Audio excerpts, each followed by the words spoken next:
Hello, everyone. Welcome once again to the ECN Leadership Channel.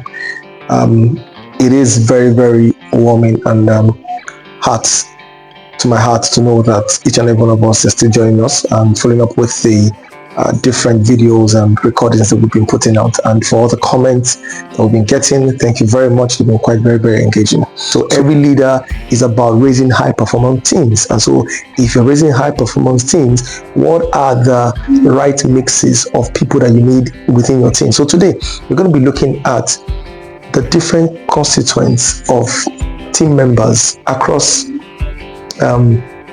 the different workplaces or different organizations that you might find. So we're going to be looking at 5 different kinds of team members that you find in regular places in your everyday life. And this can apply to even families, it can apply to even homes, it can apply to even the smallest organization if you're an entrepreneur. We're going to look at 5 of them, and we're going to be looking at some pros and cons and how to be able to manage this individual, because it is your ability as a leader to be able to adapt as a leader. As I always say, the best form of leadership is always a situational kind of leadership style, because that situational type of leadership style allows you to be able to adapt depending on the kind of situation or circumstance that you find yourself in when managing a particular team. So, number 1 is the star boy, the star player, or the star team member. This guy is always, he's good with results, he's analytical, he's able to give you the required set goals and deliver them at the set time. These kinds of people actually set the standard for many teams, and a lot of people within the team look up for them. However, there are some pros and cons with kind of individuals. As much as you want them around in your team, as much as possible, they set the standard. A lot of the new team members look up to them. However, for such people, the ways to manage them are, number 1, you know that they are good at what they do. So why don't you set them a task? Set them loose. Give them the task with little or no supervision, because one thing they also do not like being micromanaged. So you having that confidence in them, you set up the task and you let them run with the task and be able to deliver to you the required deliverables, and you have your return on investment or KPIs as the case may have it. Another thing is that these guys are growth conscious, so you want to be able to provide them with a lot of growth opportunities for growth and development, because they do not want to see themselves being stagnant, else you might lose them to other organizations or other maybe competition. And then part of the cons of having these guys is that because they know that they are a very good contributor to the team, and sometimes it gets to their head, and so there's an ego problem that also comes in this wise. And so for every leader, this is the time when they do show those kind of egocentric behaviors, you begin to assert your position as a leader, because you must have order in the team. This is where the leader now begins to play the role of a manager. Remember, we spoke about different roles between the manager and the leader. Now your managerial skills will now have to come up, and you have to be assertive and put your foot down and say, no, this is the way it's going to go, and it has to go like this. So because it doesn't go his way, most times their egos are bruised, and if you're not careful, such people can actually begin to revolt and begin to stir up other members of the team to begin to revolt against the leader or against the manager, as the case may be. So you need to be very, very assertive. At the same time, show your objectivity in the handling of the matter. Objectivity is very crucial, because you do not want to be seen by other team members that you are being one-sided. So when the team members know that you're objective in your problem solving or decision making, then even though he tries to infiltrate and tries to stir them up, they know that no, the boss is he's very, very objective in whatever he's doing. So that's the number 1 type of team member that you find around in most organizations or most teams that you have. And then the second one is the guy I like to refer to as the burden bearer. This guy is a reliable contributor. This guy is always around. This guy is always there to do every task. Anything you tell him to do, he does. He doesn't just care about any other thing. He just wants to be able to deliver whatever it is that he's told him to do. He might not be as fast.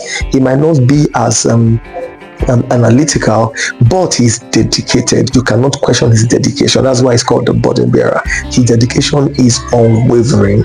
These kinds of people sometimes risk they prefer stability to innovation. So they are not averse to maybe looking outside, because they're kind of content with that, and they see themselves as being a very integral member of the team, that as long as they can continue to contribute this quota, then they are sure of their place in the team.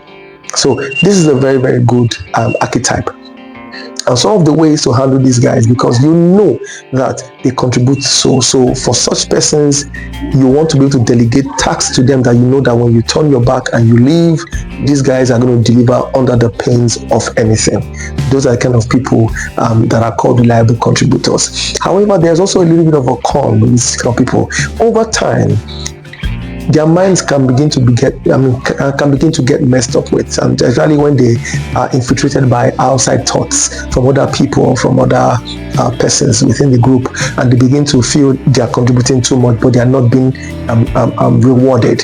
This comes when the organization is such whereby the organization is much more interested in the profit that they're making as against the development of the people. They are just like that, and so at the point he begins to complain of burnouts, and at that point also he can be a radical person within the team. So my advice would be, for such persons, you would know when to be able to always reward, recognize them, openly celebrate them, so that they know that, and no matter what the situation is, even if the organization is not doing the best that they can at that point in time, in terms of people development or people taking care of the people, that for this, my leader, he's all out in ensuring that my benefits or my stuff are being taken care of. So that's another type of member of the team that you find around.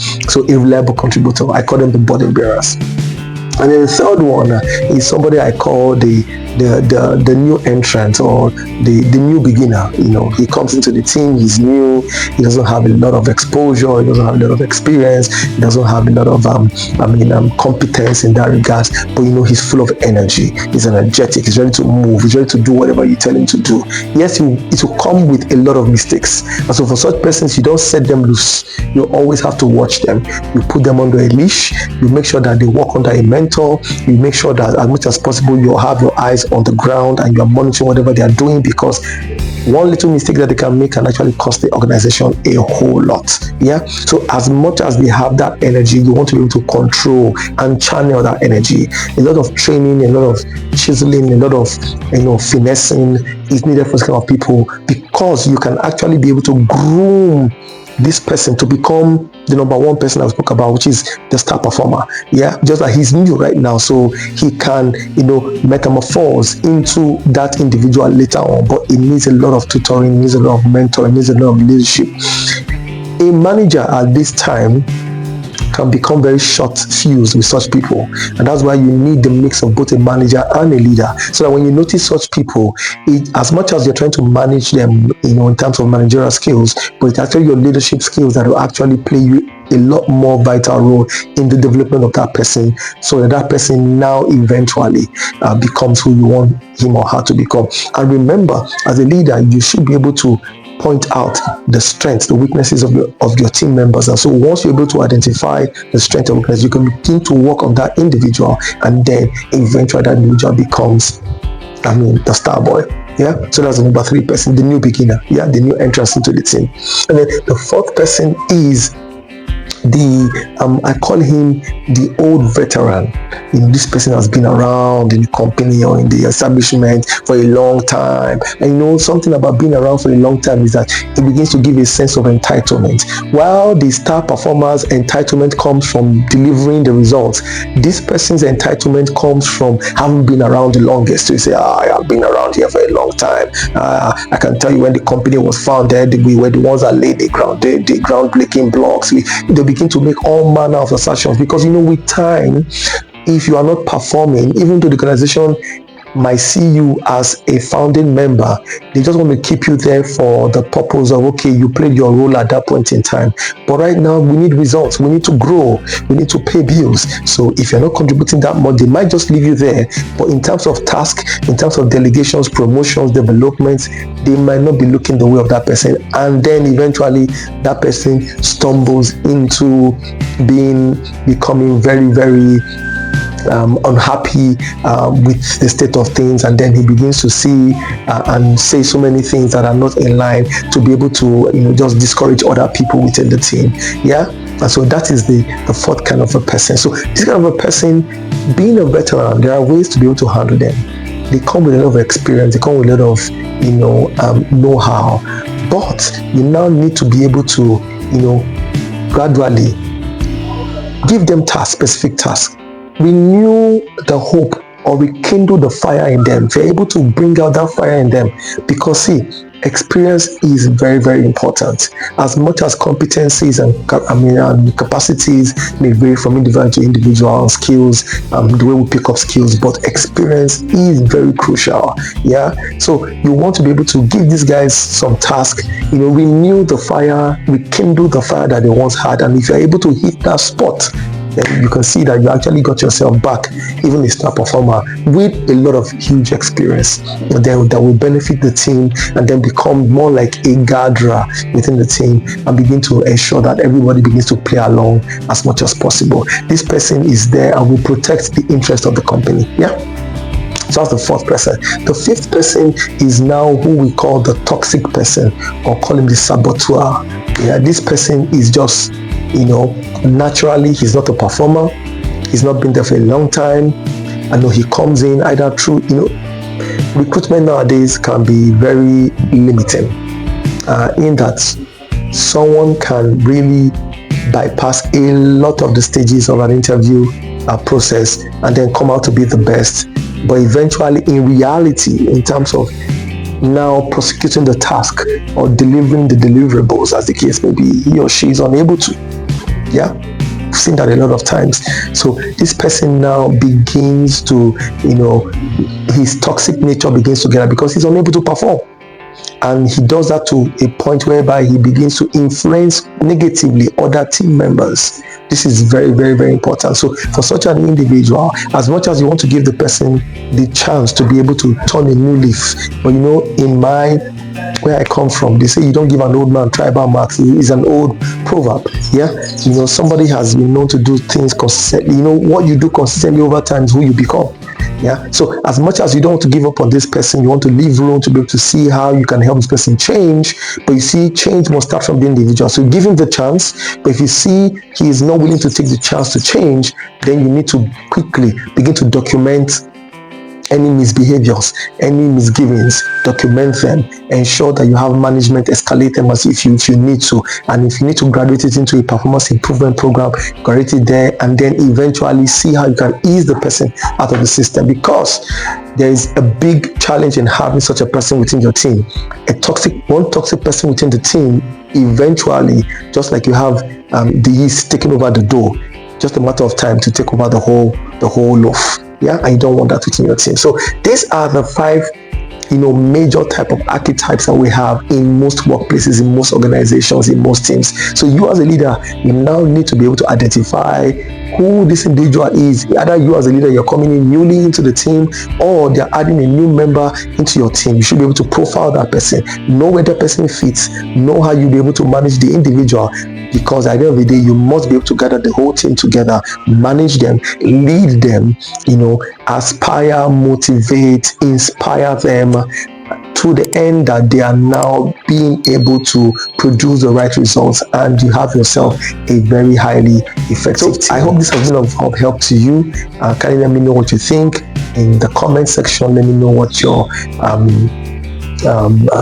comments are, observations. Let's have a discourse, and then always hit us up. We're always here to be able to help you build high performance teams within your organizations or within your subsect, as the case may be.